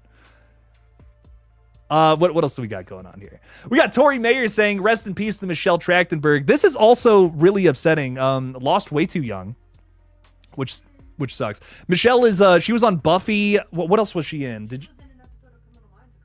She was on Criminal Minds. I did not know that. Oh, wow. Okay. We're going to have to watch those episodes. Yeah. I believe, and correct me if I'm wrong here, but I was reading that it was because of a bad liver transplant. Like her body just didn't accept it. Yeah, it rejected it, and that's just so tragic. I believe she was in her 30s too, which is just like way too young. I've heard nothing but good things about her as well. I believe the guy from The Boys who plays the Deep, whose name is completely slipping me right now, made a post about her and just saying the nicest things. I guess she was just so kind in real life. It really is a tragedy. It's gonna make this watch of Buffy that I swear to God I'm going to do soon a little more sad than it was before. So it is upsetting. I've seen her in a few things now, and it's she was awesome. She's awesome in everything. So rest in peace. Lost too many good people in the last couple of days, man. It's brutal. I'm sniffing candles. Jake 2025. Anytime I'm in a Walmart, man, I can't control myself. I see candles. I got to put my nose in it. What can I say?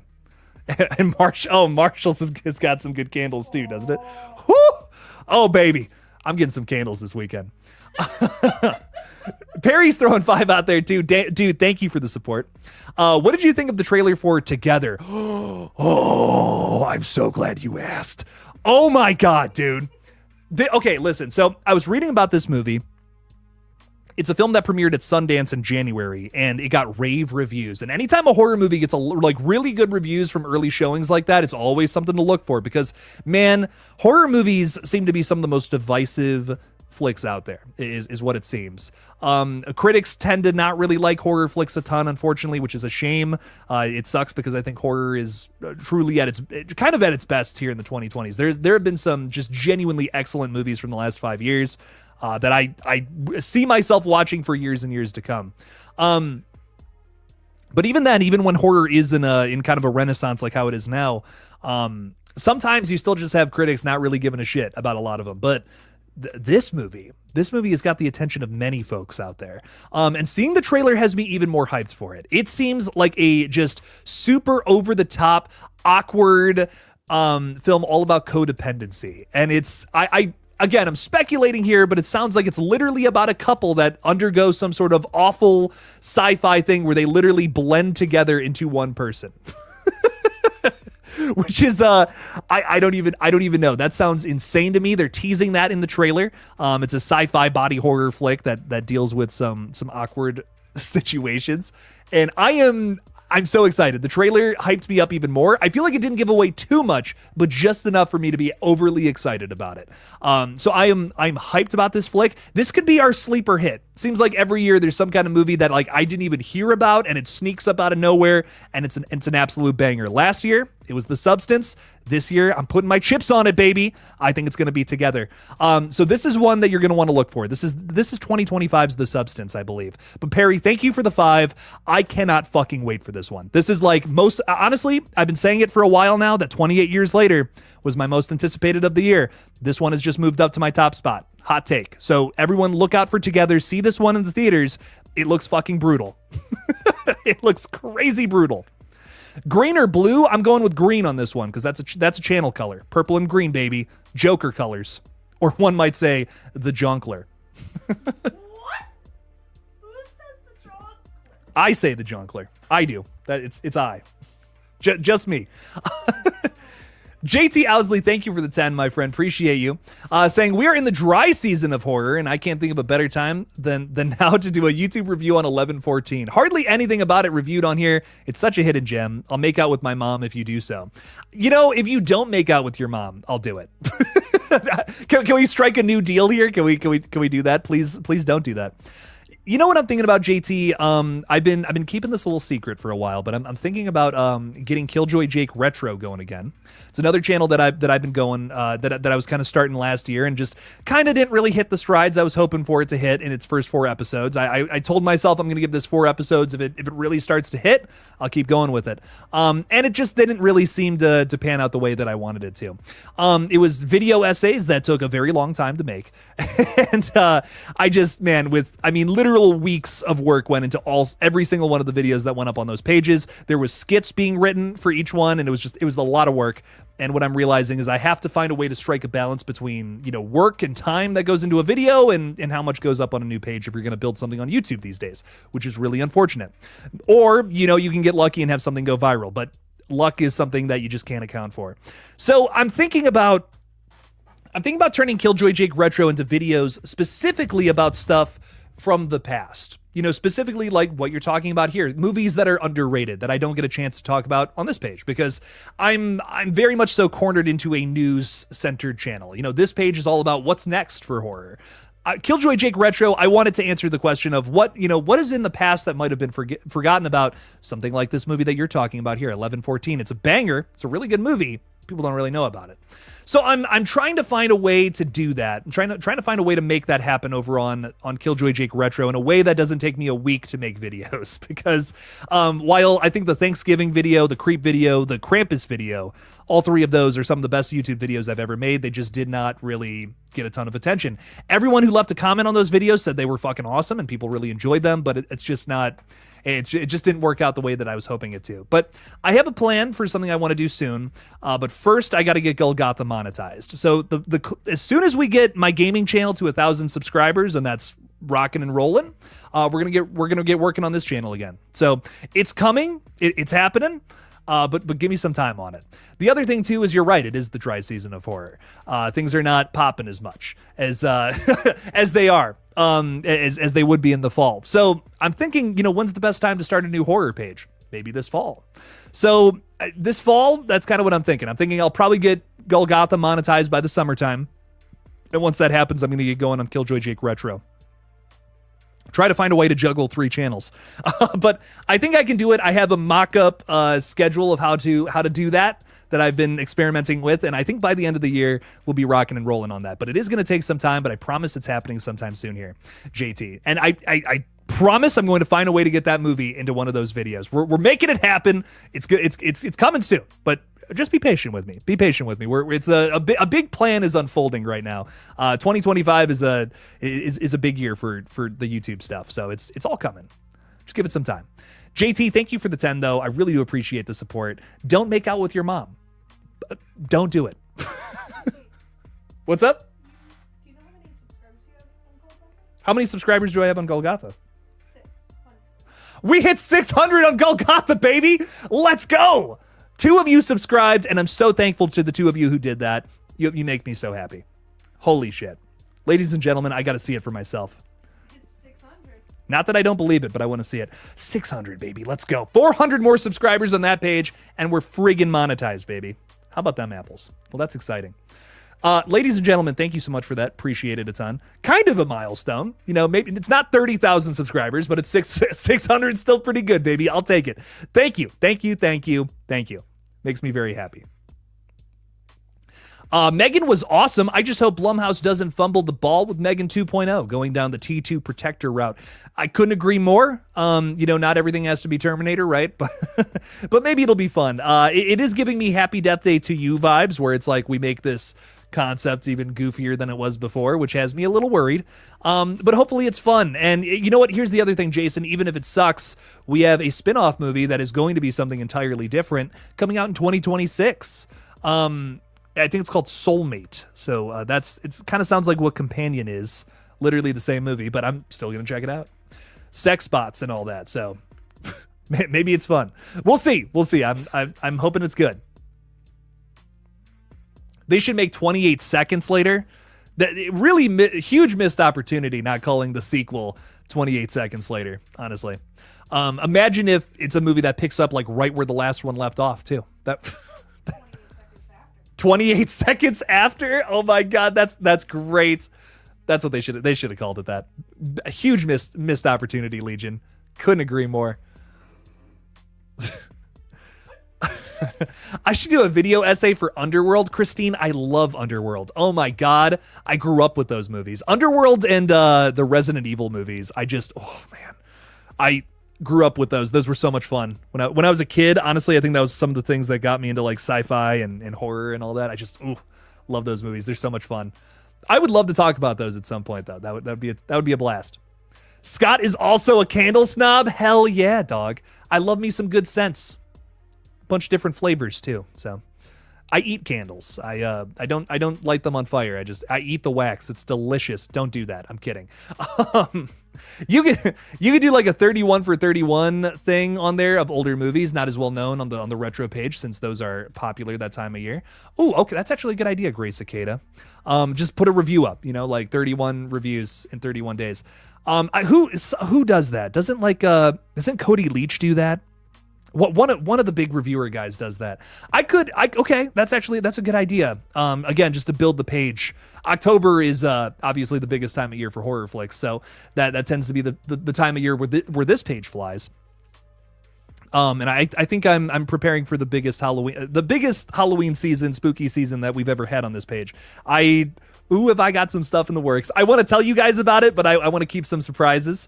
Madison knows about some of them, so we have some really exciting things on the way. So I'm really hyped to get into it. But this October, it's going to be maybe even busier than last October for me. But let me tell you, it's going to pay off. We got some fun stuff coming. So. Isn't there going to be a remake to The Faculty? Yes, there is a Faculty remake in the works. I I'm excited for it. I think that there's definitely room for improvement. You know, I watched the original Faculty for the first time like a couple of years ago. And the biggest thing that I was thinking about is I really love the story and the characters, like ton of fun to be had here, but they could totally update those effects. And I think there's some, there's some really bizarre character moments, which do you change those things? Is that what gives the movie character? I don't know. There's a scene in that film where Elijah Wood, who is considered the good guy, mind you, the protagonist, the character we're rooting for in this, he starts sniffing Jordana Brewster's hair. He's just like, oh yeah, God, I just want a whiff of that hair so bad. And it's like, it makes me question who I'm rooting for here. I'm almost like, I think I'm rooting for the aliens now. I don't like that. That's upsetting to me. Honestly, it was so ridiculous. I had to pause the movie for a little bit. I'm like, are you kidding me? Why is Frodo such a perv in this, bro? What is going on? But The Faculty, it is a wild movie. I love it. I'm excited to see what they do with the modern continuation. You know, 90s and thousands horror is popping again, baby, and I'm excited to see where it goes next. Cody does them, yeah. Okay, sick. He's the first that comes to mind. Cody's great, man. We love Cody. Jason Lore is saying, I just had an idea. Maureen Prescott's death is a flashback but animated. Ooh. That way you don't have to worry about the age of the actors. You know, Jason, I hear you on that. I think that's actually, I don't even hate that idea. For me, I feel like if they're going to announce that Matthew Lillard is back, we got to see Stu. You know, we got to see Stu on screen. You know how I feel about the idea of bringing dead characters back, but I just feel like now the toothpaste is out of the tube, man. Like, you have said that this fella's coming back. I feel like it's going to be a disappointment if you don't actually have him on screen. They know what they're doing. You know what I mean? The Scream folks, they know what they're doing announcing something like that early like this. They have to have Stu Macher on screen in this film, or fans are going to be disappointed. It's just one of those things. And I know there's a lot of anti-Stu people, you know, kind of like me, who don't want to see him alive, probably don't even want to see him in the movie at all, and I respect it. But I just feel like if you're going to announce that, you gotta have him in the fucking movie, man. You can't just have him be a voice on the thing, you know. On the voice changer, we've talked about that. That can be an aspect to it. But if that's Matthew Lillard's only portion of this film, I just feel like the fans are going to be upset. You know what I mean? You can't say that they're coming back and just not have them being in the movie in some way, shape, or form. So I feel like Matthew is going to physically appear in this film. I think it's got to happen if they know what they're doing. But I don't hate the animated thing either. I almost wish they would do like a Scream What If. You know, it's like where we can like look at different things from the past that's animated.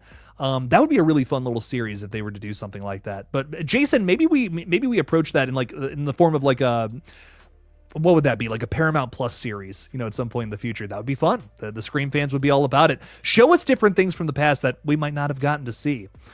I'm here for it, man. Scott Royston is saying, who's been a member for 7 months. Thank you, Scott.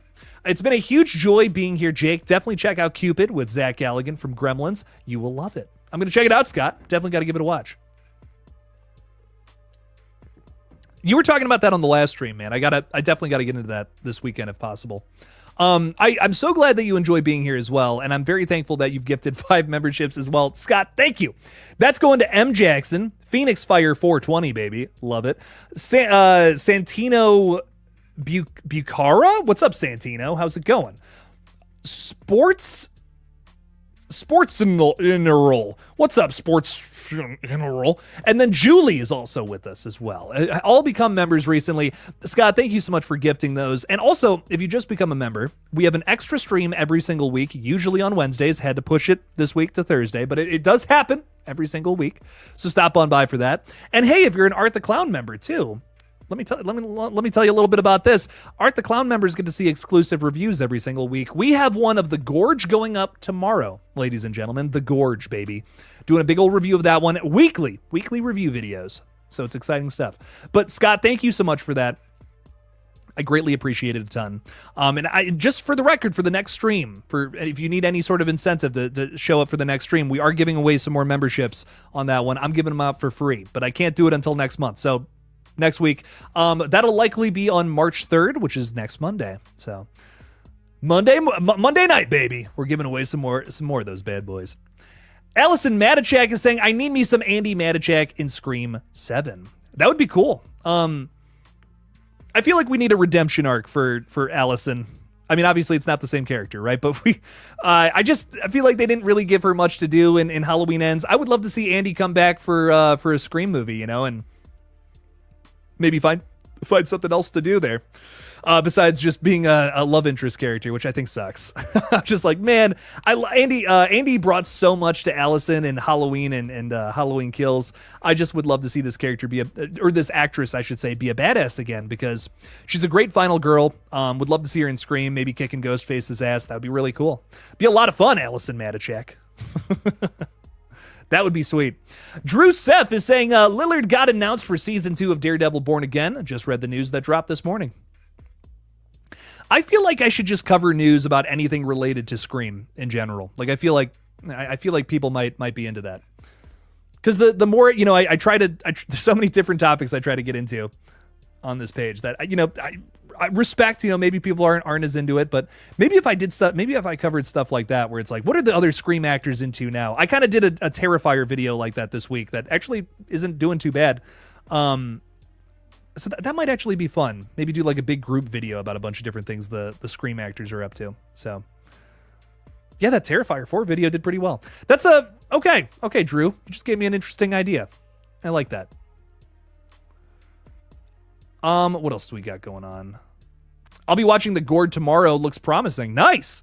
Give it a watch and check out my review, Barb. It's a fun one. I think I definitely have mixed feelings, but I am excited to kind of talk about it. It's probably going to be one of the longest review videos I've made for Patreon thus far. I definitely have a lot to say.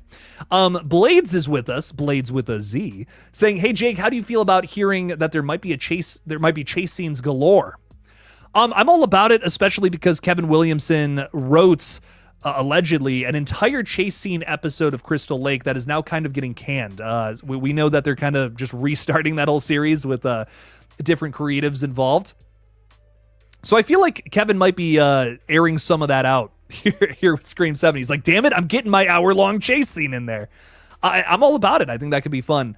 As a lot of people know, Scream has been criticized for, maybe not having as many chase scenes in the most recent entries.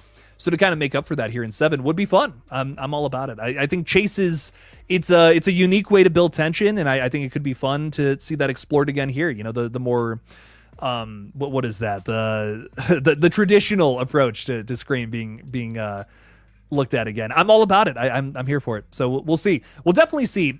Something that was made, something that Madison made a point to with me today. We were talking a little bit about potentially going down to Georgia to see some of those Scream 7 locations sometime soon. So you guys might be getting that video soon. I talked about that on a previous stream, so I can talk about that now. She brought up to me that they filmed the Vampire Diaries in Covington, Georgia, which isn't too far away from where they're shooting Scream 7 now. And it's kind of making me think that the film is going to have a similar vibe to that, which I have mixed feelings about the Vampire Diaries. I don't know if I really loved it. Madison loves it. It's like one of her favorite shows. Jacob, what do you mean loved it? You gave it 4 episodes. I gave it 4 episodes, and it's Twilight the TV show. And I respect that. I don't know if that's for me. It came out before Twilight is what she's saying. It's hot vampire guys. That's what it is. It is hot vampire guys running around with their abs. And hey, there's a certain demographic for that. And if you love it, I love you. but I don't know if it's for me. But what I will say is that I feel like it's going to look and feel a lot like that show, which a big positive I have about the show, I think it's got a great vibe. I think it's got like a really great setting, some really beautiful places they were able to shoot at. And if it's anything like that, I'm definitely into it in terms of setting. So there is that, that could be cool. That was another thing I was thinking about today that I'm thinking about bringing up in a new video. Madison is sighing. She does not care for my criticisms of the Vampire Diaries, but maybe one day I'll be into hot vampire dudes. Who knows? I'm open-minded. ASMR Ty is saying, Jake, I just watched a 2015 indie horror called Death Dive. Ooh, I like the title. And it's about a killer in a 30s diving suit, kind of like Captain Cutler from Scooby, but it's so fucking dope. Recommend. I love killers in diving suits. There is a movie called Amsterdamned. Yeah, you heard me right. Amsterdamned. It's a killer in a diving suit just like that. It's a giallo from like the 80s. It's so good. Oh my God. It rocks my world every time I watch it. It is it also features an incredibly dangerous speedboat race that they definitely filmed illegally. There's no way they got permits to shoot this. They're going on speedboats through like the Amsterdam like what is that? What are the, not tunnels? Little like man-made rivers. I don't know what that's called. There's a word for it and I just can't. Canal. The Amsterdam canals. Yeah, I'm like, hang on a minute. Anal with a C, baby. Rock and roll. But I'll tell you what, that movie Amsterdam rocks so hard. If it's anything like that, I'm here for it, man. Death Dive. I got to give this one a watch, ASMR Ty. Rock on, dude.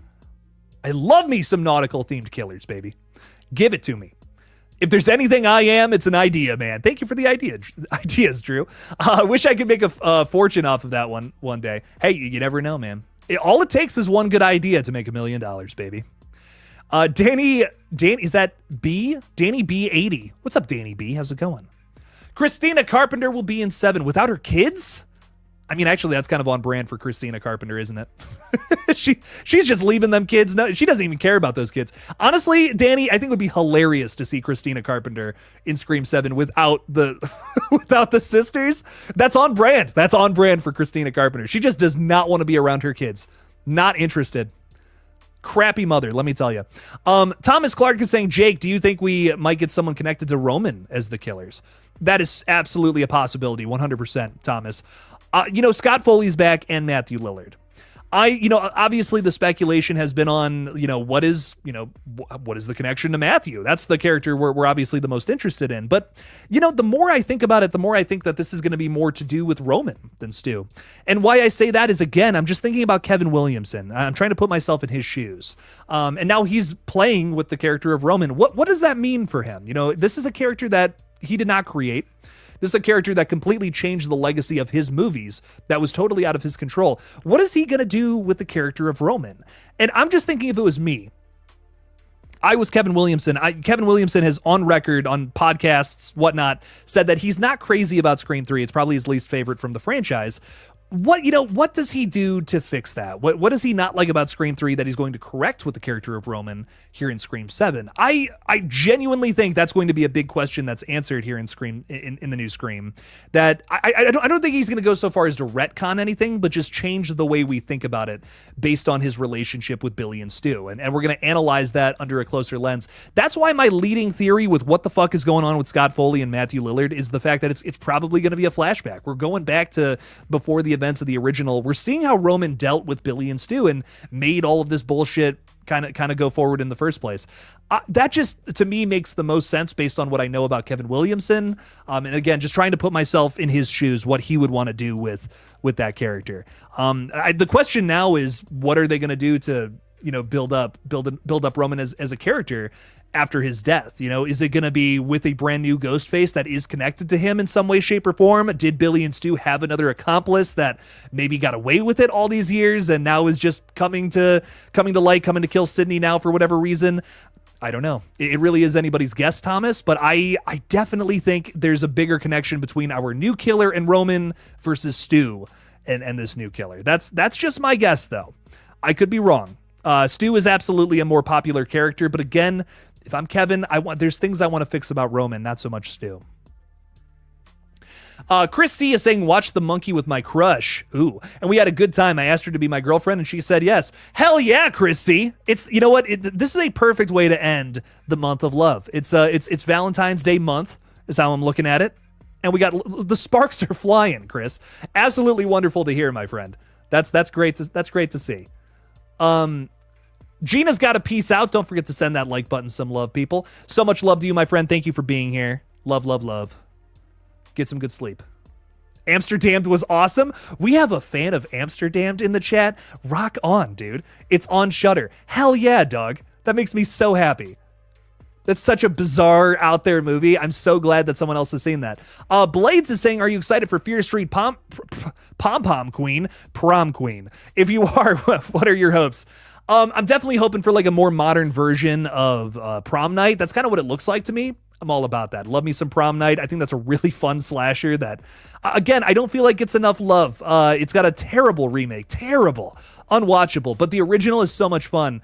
So if it's anything like that, if it's kind of like a modern version of prom queen, or I should say prom night that doesn't suck, I'm into it. I'm all about it. Could be fun.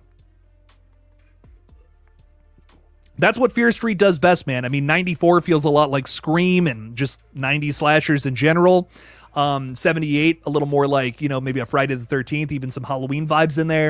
And then 1666, it's almost got like the Witch vibe to it, which is cool. So it's got like a Robert Eggers movie feel about it. So I'm imagining that this one's going to be more 80s slasher, kind of similar to 78, but obviously with a prom night focus to it.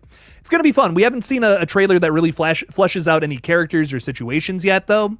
And I'm really hoping to see that sometime soon. Stella is saying, just want to remind you to check out Deliver Us from Evil to see Joel McHale is more of a serious role in a horror movie. Eric Bana and Edgar Ramirez are also in it. I definitely want to check this out, Stella, because I need to see a role where Joel McHale is more straightforward and doesn't suck, which it's nothing against Joel McHale. It's so hard for me to see him as not Jeff Winger. He plays that character way too well. And anytime a movie tries to make me think that Joel McHale is like this loving, caring father character, it almost never works for me. And biggest example of that is It's a Wonderful Knife, which I can already see many similar plot points from that movie being utilized here in Scream 7. So I do feel like they're going to be similar films. Take that how you will. I don't know. I'm so on the fence about it. I want to see Joel McHale rock in this movie, but again, he's always going to be Jeff Winger in my mind. It's kind of like casting Nicolas Cage in a role where he's a little more subtle and doesn't scream every other word that comes out of his mouth. Ugh. It's just like, no, Cage is best when he's let out of the cage, man. Let the man do his crazy shit. But we'll see. We'll see what it's all about. Stella, I'm definitely going to give that a one to watch. Hopefully my mind changes. We'll see. We will see. Hybrid Gamer is saying, how do you feel about Emma Duvall and Brooke Maddox replacing Sam and Tara? No, absolutely not. No one can replace Sam and Tara. Sorry. That to me, it's just like, I don't even care about... I don't care about how accurate you cast the characters. What sucks about that to me is you done Melissa dirty. Jenna's not in. She's also not in either. She says it's a scheduling conflict, but come on now. I think we know why she's not in the next movie. To me, replacing those characters, trying to tell more story with those characters without those actresses, it's just disrespectful at this point, especially because I don't believe they were fired. I don't believe that Melissa was fired for a very good reason, in my opinion. I think it's ridiculous. She had nothing but good things to say about an awful thing happening in the world right now. And I'm glad that she's still very vocal about it. So I don't know. No, absolutely not. I would be... That would be to the point where I'd be like, I'm just pissed at the movie now. This sucks. Stu coming back is one thing. It's like, okay, that's a dumb plot point in my opinion, but that doesn't make me hate a film. Something like that, though, I'd be really turned off to a new Scream movie if they were to do that. What if they replaced Sidney Prescott? What if we cast, I don't know, Brooke Shields or something as Sidney in a new movie? I love Brooke Shields. She's awesome, but that would suck, right? I mean, come on, I love Joel McHale, but I don't know if he's going to work as loving husband to Sidney Prescott, right? It's all the same mentality. There's just some things where I'm like, I just don't know if that would be very respectful to those awesome characters or not. But that's just me. Julie is thanking Scott for that membership. What's up, Julie? How's it going? Welcome in, welcome in. Have you seen The Girl on the Third Floor? I have not. I have not seen that one. I like the title, though. It's ominous. It's spooky. My girlfriend just told me Billy Loomis looks better than me. What do I do? That's really funny. I already look like the man, so how does that make any sense? Make your hair greasier, like Billy in that first movie. Just don't wash it anymore. Madison disagrees with that. Her opinion is probably more valuable than mine here, if I'm being real. That is so funny. His hair is so greasy in that movie, dude. What? He just did not wash his hair making Scream. He did. I just think he put oil in it. Nah. You told me he Dude. put vegetable oil in his hair. Skeet Ulrich did not wash his hair making Scream. You cannot convince me otherwise. There's no way. I mean, his hair is so greasy in that movie. It's almost a distraction. You're like, I can't look away, dude. Don't light a candle too close to him, man. That whole head's going up. Oh my God. Um, if you were to do a Scream New Nightmare movie, who would you want as the killers? Former cast members? Dude, I did a whole video about this for the love of rock, and I still stand by it. It's my favorite element of that video if you go back and watch it. But I did a video pitching, like, what would I do for a new Nightmare Scream, and I would love to see Jamie Kennedy and Rose McGowan play the killers.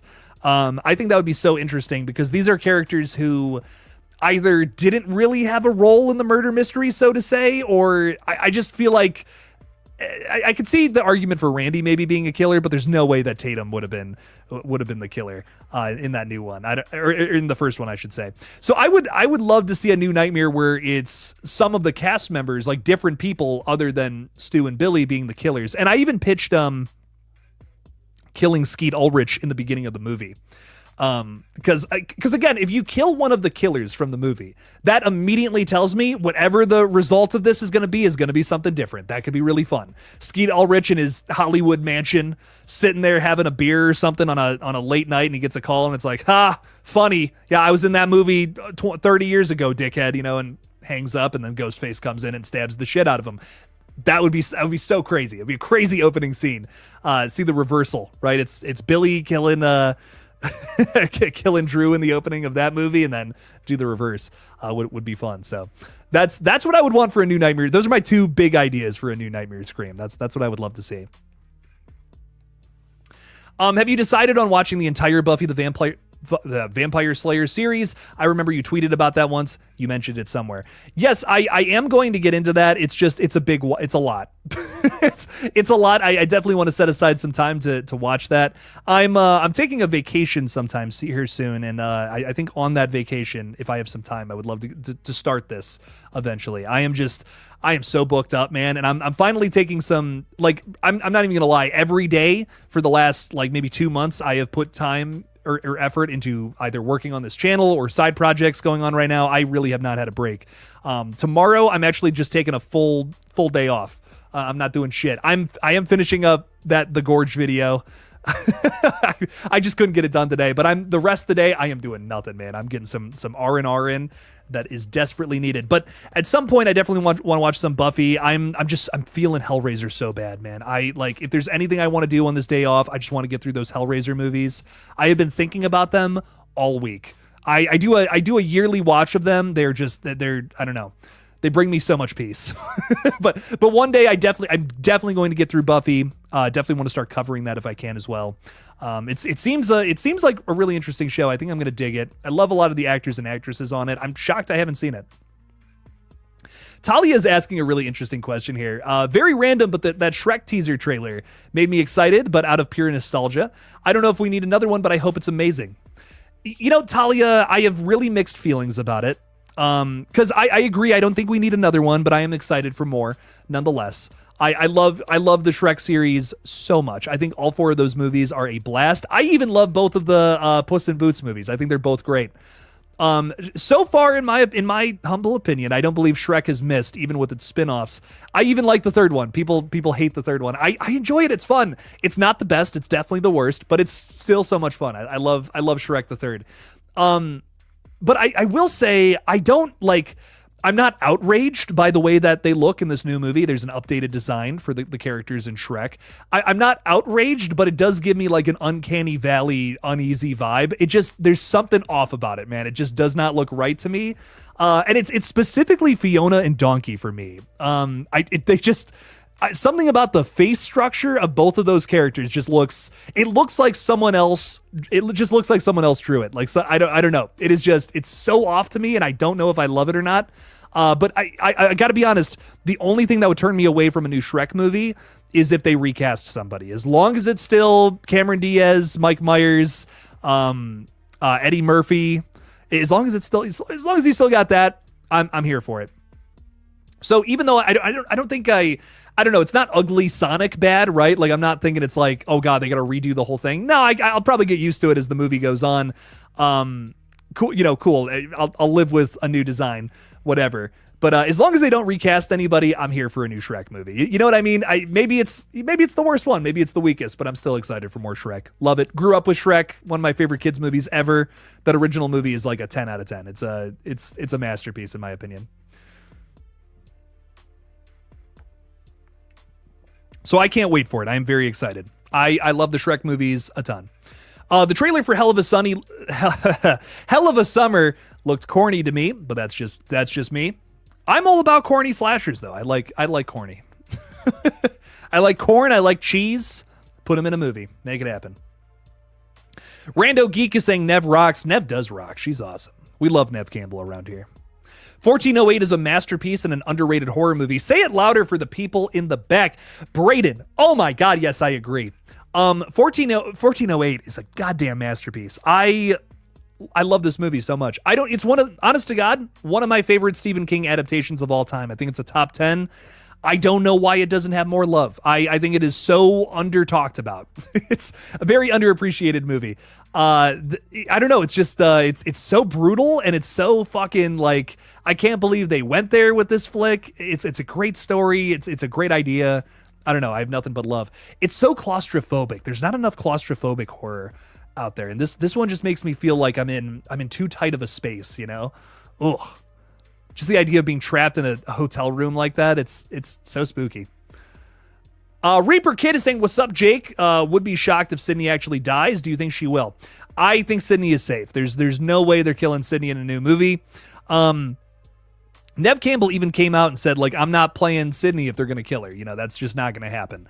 I get it. You know, I respect Nev for that decision, but I wish that she would not have said that to the public, because now anytime they bring Sydney back, there's just no tension to me. Like any sort of chase they try to do with Sydney in this new flick, it just tells me that Sydney's not going to die. This is just a chase to keep the tension up, and that's no fun. I like the idea of Sydney actually being in danger, and that's just not the situation anymore. But they can have other characters be chased. They can have Sydney's daughter getting chased around. And that, to me, that would be interesting. That would intrigue me a ton. So I say chase the kids, don't chase Sydney. There's no point in Sydney getting chased at this point because she's not going to die. It's not going to happen. So I don't know. To me, I don't think they would have killed Sydney in any of the other movies, but for Nev to come out and just flat out say it, it's just like, that really sucks the tension out of any future Sydney storyline. So I'm hoping that they just don't do that. I hope they just avoid it at this point. That's going to be their best case situation, best case scenario, or scenario if you're an asshole. Zaza 420, yo, do you think Gale will die? That's a big maybe. Definitely a big maybe on that one. I'm not 100%. I'm not 100% on this one. I think 7 is definitely going to have an emotional death. I would hate to see Scream 7 play it too safe and have way too many characters alive. But, you know, they're teasing a brutal Ghostface again. And I know, you know, I read all the comments on that video. Everyone's saying to themselves, oh man, they say that about every movie, you know, but there truly has not been super brutal Ghostfaces in the past. To do that now, honestly, this is the only franchise where I believe that when it's said. They promised that for Scream 6. They delivered. That was absolutely the most brutal Ghostface has ever been, in my opinion. Is it the best Scream movie? No. But Scream 6 definitely, I think, has the most brutal of any of the killers, without a doubt in my mind. But, you know, will they kill Gale in this new movie? Well, Chad says, you know, Mason Gooding says this is the most brutal Ghostface. I believe him in this scenario. Again, this is an outlier situation. You know, most movies say, oh, this is the scariest movie ever. You got to come to the theater and see it. I never believe them anymore. Not after Longlegs. I don't believe them. But I really do think there's going to be some brutality here, some emotional deaths. At least I'm hoping, man, because I think 7 needs to swing for the fences. I said it in my last Scream video. This is a movie that has a lot to prove. So to hit on all those facets that make Scream what it is today, I think would really put this one in some good graces, which it desperately needs. So killing Gale, to me, it's one of those things that's a swing for the fences, and I think it'll be successful. We need an emotional death. We need something that's gonna hit home. That's a way to do it. But we do have some other characters coming back as well. I think just killing any sort of legacy character from the past, it's gonna hit that one. That's gonna be a surefire hit for the emotional death, which I would love to see. The best Scream movies have them. Funny Honey's got to get out of here. Have horrifying nightmares, Jake. Thank you. See you next time. Good night, buddy. Peace out, dog. Thanks for hanging out with us. Appreciate you a ton. Get some of that good sleep. Michelle Trachtenberg from Harriet the Spy died, and Gene Hackman and his wife Betsy died. I know, it's terrible, isn't it? Absolutely tragic. A rough week for losses. I'll tell you what. Rest in peace to all of them. Really, really upsetting stuff. We were talking a bit about it earlier, and it's just upsetting. Just an upsetting situation there. Braden is saying, I'm interested in where you think they should end the Scream series entirely. I was talking about it earlier with a friend, and he thinks it should end at 8. I want 10, just so we can have a Scream X. You know, Braden, I'm of the opinion that you can keep Scream going on forever. I think that if they keep introducing us to new characters that have a Ghostface problem, this is a series that can go on for forever and ever. I think that, you know, the Sydney story has to end eventually. That's my thing. I just feel like when you just keep bringing back a character forever and ever like this, it becomes redundant. And I would almost go so far as to say it becomes disrespectful to a wonderful legacy character. I mean, I think we've gotten to that point with Laurie Strode now that her legacy is just kind of tarnished at a certain point because of certain sequels. And I'm honestly not even Halloween Ends. I don't love Laurie's portrayal in Ends at all, but Resurrection definitely did her dirtier without a doubt. I mean, killing her in the opening scene is a cheap punch, a cheap sucker punch to keep yourself relevant, and I just think it sucks. So I don't know. H2O, it's kind of in a weird way ruined by Resurrection, but I just pretend like that movie doesn't exist. And I think it sucks. You know, I think we would have much better thoughts on Laurie Strode had that movie not existed, or Halloween Ends, if I'm being totally honest. So I don't know. I just think there is a time where you got to just let go of the past and move on to something else. And Ghostface is just such a malleable concept that you can just keep it going on forever and ever, I think. We can constantly be introducing new characters that have a new reason for one of their friends to be coming after them and killing them. So I don't know. I think Scream can go on forever. How far should the Sydney story go? I think it ends after this movie. That would be my hopes. I think 7 this should be the sunset of the story, the Sidney Prescott story, and just move on to something else with the next one is what I would hope for with the franchise moving forward. This is her swan song, you know, kind of call it here with Sidney. She lived happily ever after with her family after one last Ghostface massacre. I would be totally happy with that. And again, this is not because I hate Sydney. People hear me say this and they're like, Jake, you hate Sydney or something. No, I love Sydney as a character, but I don't want what happened to Laurie Strode to happen to Sidney Prescott. So far, very happy with her story. Let's keep it that way. Let's not ruin it with redundant sequels that just bring her back to put butts in seats. That would suck. Sydney is way too good of a final girl to do that to her. Let's not have that happen. I hope the commentary for Scream 7 will be home invasion or something in that region, because that's a big thing in Scream, people getting killed in their own home. So I hope they bring it up. Oh, we'll definitely have a home invasion scene, I think, in this movie. I imagine that it's going to center on Sydney and her family a lot in this one, just based on the things we know. I would love for Ghostface is getting in that house. You know, Ghostface is getting in there one way or another, and it's probably going to be brutal. So we'll see. I think that's probably going to happen, though. I would bet on it. The Ribbit is saying, hey, Jake. Hey, Ribbit. What's up, fella? How you doing? There's rumors that she's supposed to come back for another new Halloween film with Danielle Harris, which is supposed to be a direct sequel to Halloween 4. There have been rumors like that for so long. I would love that movie, Scott. I think it would be so much fun to do more with the Jamie Lloyd concept. But I do feel like, I don't know, like, are they ever going to actually continue that or not? I don't know. It does seem like right now they're just focusing on that Miramax series, but I would love to see that movie happen. That would be a ton of fun to see Jamie Lloyd come back and actually get a full story, you know, opposed to what they did to her in 5 and 6. So I'm glad you love Halloween Ends, dog. That's awesome. I think it actually kind of makes me hate 2018 and Kills in retrospect, because Ends was just miles better. I disagree. I respect the opinion, but I can barely get through Halloween Ends. I just don't like Corey Cunningham, man. He just does not work for me. I don't feel bad for him. I'm rooting for the band kids, if I'm being honest. I don't know. I think he's just kind of an asshole. I don't like that they turned Allison into a one-note character love interest. She was a badass in Halloween 2018, and she is just unfortunately a very stupid character when it comes to Ends. And I think that just sucks, to reduce such a badass to literally a nothing character. That sucks to me. I really don't like her portrayal. I think Laurie Strode is completely out of character in Halloween Ends too. She's celebrating Halloween and in a super good mood the entire time, even though her daughter just died and she is coming off of 40 years of trauma. That just makes absolutely no sense to me. I don't buy it at all. I don't know. Ends is just it just feels really disrespectful to Laurie Strode and Allison especially. It just bums me out, man. But I love that people love it. I think people love it for Corey Cunningham. You know, it's a different character to explore in the Halloween universe. I think that's what people like about it, and I respect them for taking a swing. But it's just it's a swing and a miss for me personally. It just did not really work in my opinion. But I'm so glad that it did for some people though. That makes me happy. Corey ruined Allison for me. Halloween Ends left me sad. I know, like, Allison was such a good character. I felt like she was on her way to being final girl royalty, and I just feel like after Ends, I can't say that anymore. She's like, how do you take it's like if you make Ellen Ripley a dumb love interest who's just blinded by love to be with some dude. Like, that would ruin the character. That would completely ruin Ellen Ripley as a character if they did something like that. She's so feminist, she's so badass, she's so independent, and you strip a character of that, and what that turns it into something completely opposite. And unfortunately, I feel like they did that to Allison in Ends, and I can't respect that movie for doing that to such a badass character. So it bums me out, man. It really bums me out about what they did to Allison there.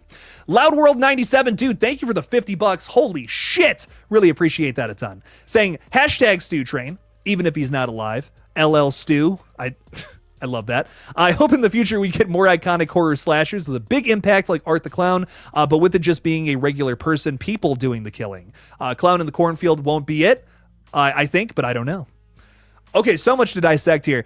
You know, I'm on the Stu train now. I'm excited to see Stu in Scream 7, but I think there's a correct way to approach it, right? If you just have Stu take off the mask at the end of the film, well, they just told us that was going to happen this month, so don't do that. Let's not make that happen. But I'm excited to see Stu back in the movie. There is that. That makes me excited.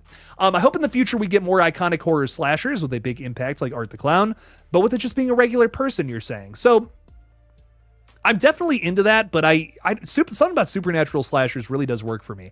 I love supernatural killers. I love when they have some sort of angle to them to make them special. And even it doesn't even have to be supernatural. Just like John Doe in Seven, right? He's just like a mastermind of what he does. He's getting out of crime for whatever reason. I love characters like that. So maybe something along the lines of that, where it's like it's set in reality. You know, it's not supernatural, but it still has some sort of over the top intensity that the Terrifier flicks has. Sure, yeah, I'm into it. Clown in the Cornfield won't be it, I think, but I don't know. I don't know about how Clown in the Cornfield is going to work for this like a new franchise, so to say, because there are 3 books with a 4th one on the way. Could this turn into a franchise or not? I really don't know. I'm with you, Loud World. I'm not sure if this is going to hit or not, because again, we have a very popular killer clown right now. We have Pennywise coming back supposedly this year, but I believe that got delayed. So we have Pennywise coming back soon, though. We have a lot of killer clowns in the space right now. Is this going to work for trying to make another one very popular? I don't know either, Loud World, but I hope it does. I would love another slasher franchise to talk about on here. It would be fun. And I hear nothing but good things about that book, so I'm hoping it's good. I'm definitely rooting for it, Loud World. But we'll just have to see. Keeping my fingers crossed that it's something good. But I'm kind of with you. I'm a little wary. It's looking a little too Thanksgiving-y. It just looks like a lot of other things that we've seen recently, and that I don't know if those hit. Hard Eyes was kind of struggling a little bit at the box office, even though it did have a really good second weekend. It didn't necessarily make Thanksgiving or even Scream numbers like I think Spyglass was thinking it was going to. So will this one work if it's too similar to something like Thanksgiving or some of the other popular slashers that are making money right now? That's a very big question. Very big question that is yet to be answered, but I hope it's good. The trailer, there's definitely a lot of fun to be had there. I love the guy being like, "Oh my God, it's Friendo," and immediately getting shot in the face. I mean, that's hilarious. That's comedy gold right there. And I could get into it. I could get into a movie like that. So hopefully Friendo is the next icon, but we'll just have to see.